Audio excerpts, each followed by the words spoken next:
guys, it's the Karmic DF, and today we're going to talk about how to avoid surface level relationships and stop dating people that are no longer good for us.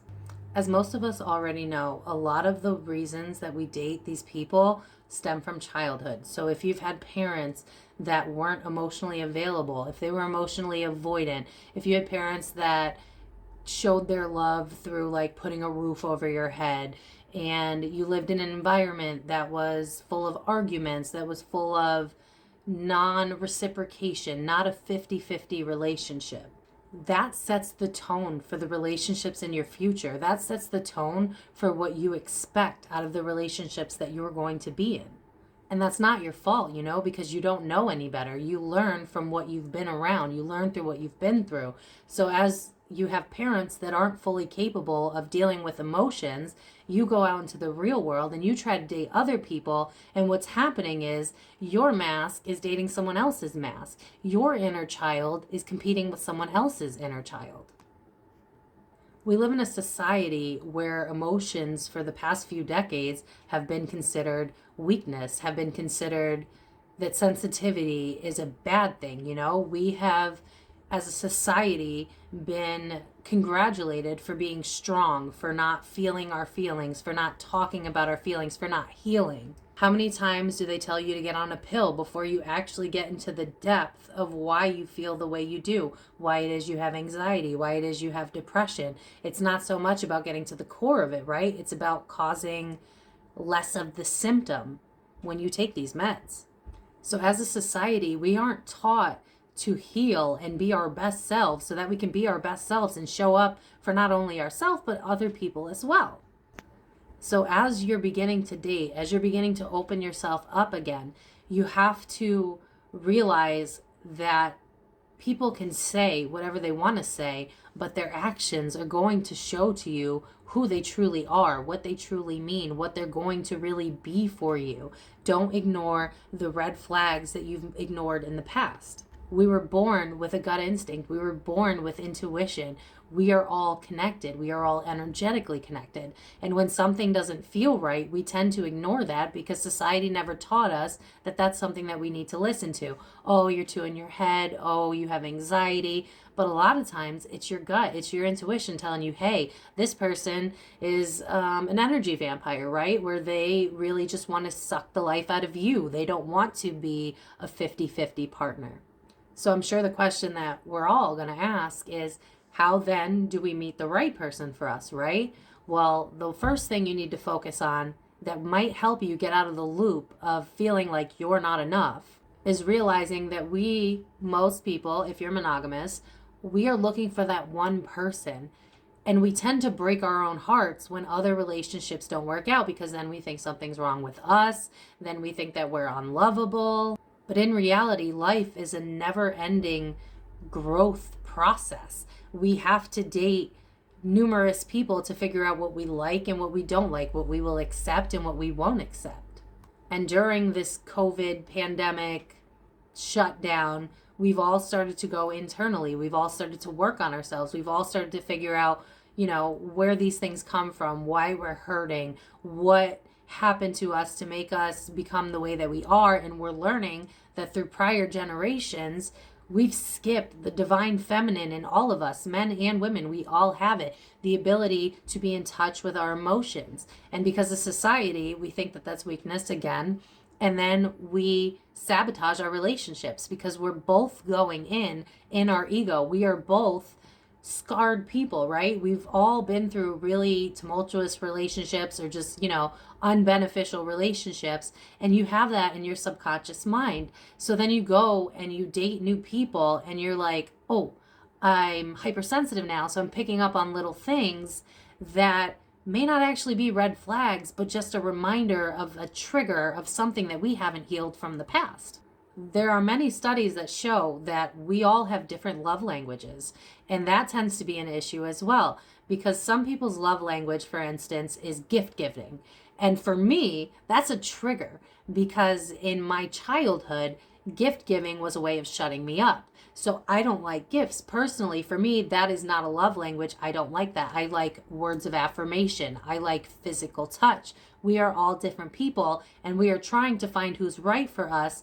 And because we live in a society where we don't want to be alone, we settle and we push down the things that we want, the things that we expect, because we're like, this is good enough. And what if we can't find better than this? Then we end up alone. We have that overwhelming fear of ending up alone. And the reason that is because we are hardwired to procreate, but to also, which then means to be with somebody, to have, a family, a relationship, love, because we come from love. That is the goal in life, is to be of love, to be of service, to be a kind person, to share with each other. And we've lost sight of that. So again, it's really hard to date.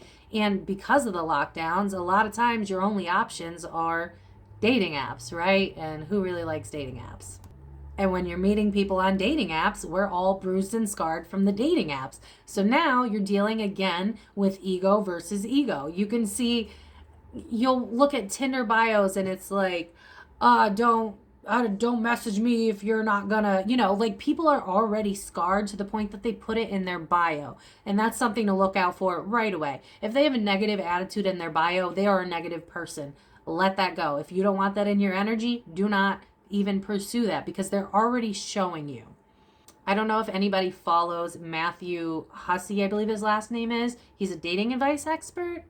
One of the things that I felt was very important to tell other people is that when you're doing these dating sites, because you don't have the other options, it's time to have the real conversations, the hard talks, the ones that most people don't want to have.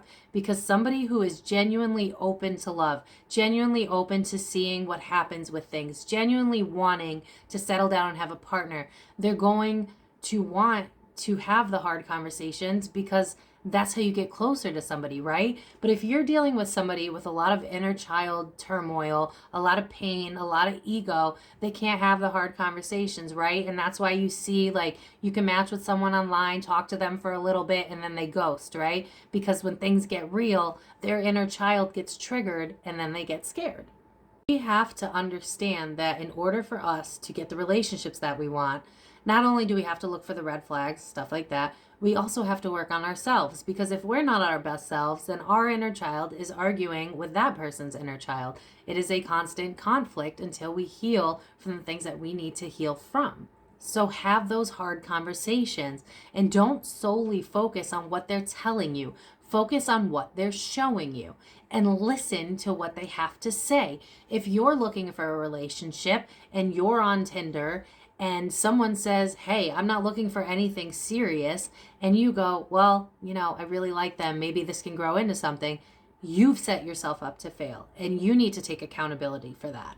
Because there are plenty of times, especially as a woman, I'm very guilty of this, where we will fantasize a reality that doesn't even exist yet, a reality that we wish we had, that we think that our potential partner is capable of, but that we've never seen them actually become.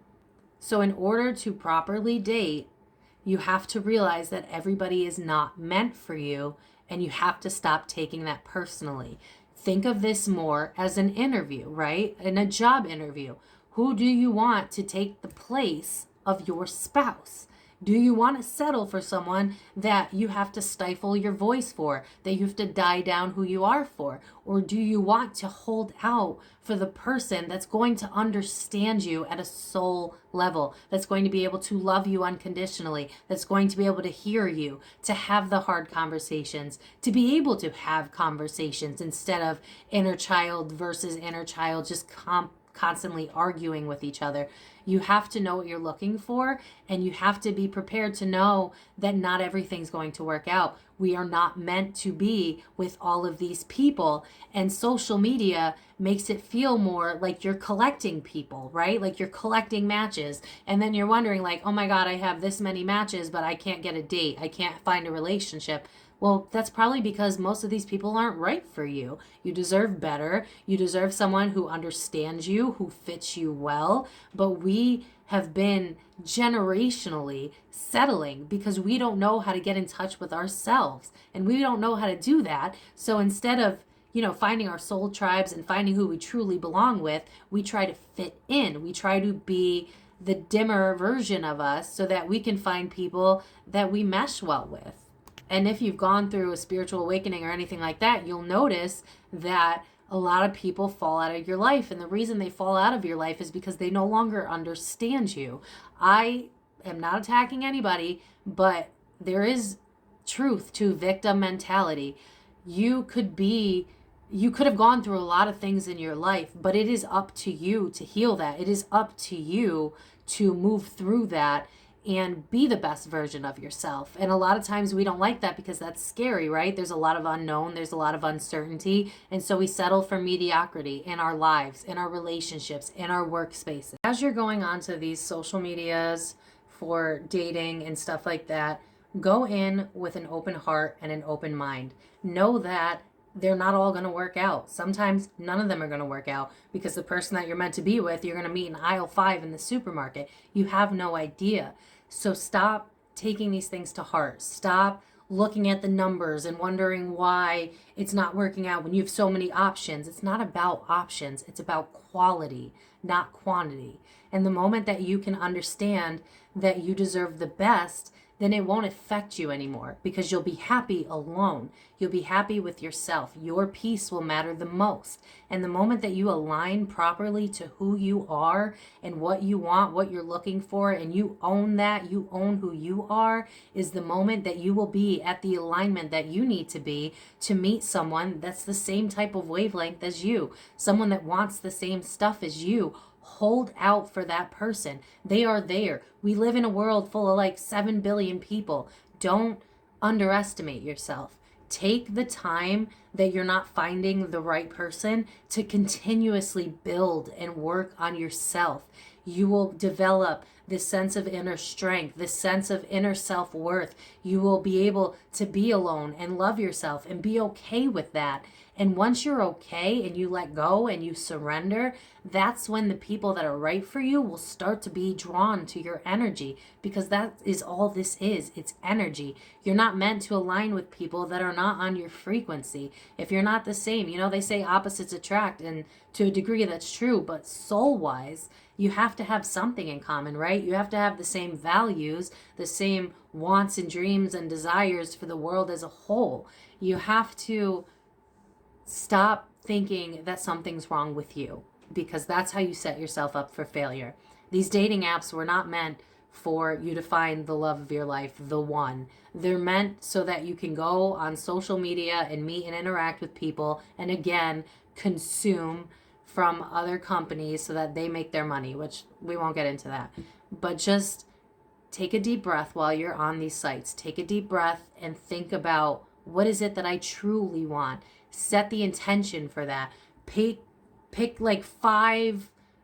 I won't push for anything. These 5 are necessary. This is what I look for, and I will not stray from that. Have a list of things that you're looking for. Know what you want and don't stray from that, because the moment that you start settling is the moment you keep attracting the people that are wrong for you in. So believe in yourself. Love yourself, continuously work on being the best version of yourself, and watch the change. You may not meet them on social media. Probably not. They don't have a great success rate, but don't take it to heart. Don't think that there's something wrong with you. Don't think that the numbers matter. It's not a game. This isn't a game of life. This is who you spend the rest of your life with. That matters. Don't settle for somebody because they're good enough. Wait and find the person that is perfect for you, because they are out there. And in the meantime, instead of recycling old people and going through surface level relationships because you're not comfortable with being alone, be alone and love yourself and take care of yourself, and watch that people will start to appreciate you when you never thought that was possible, because you started to love yourself. I want to say thank you so much for taking the time to watch my video. Please like, comment, and subscribe. And if you have anything that you guys want help on in terms of your spiritual journey, leave it down in the comments, and I will try and help you guys so that we can build a big, great community together. You can find me on TikTok, Instagram, and Facebook as well. And as always, love and light.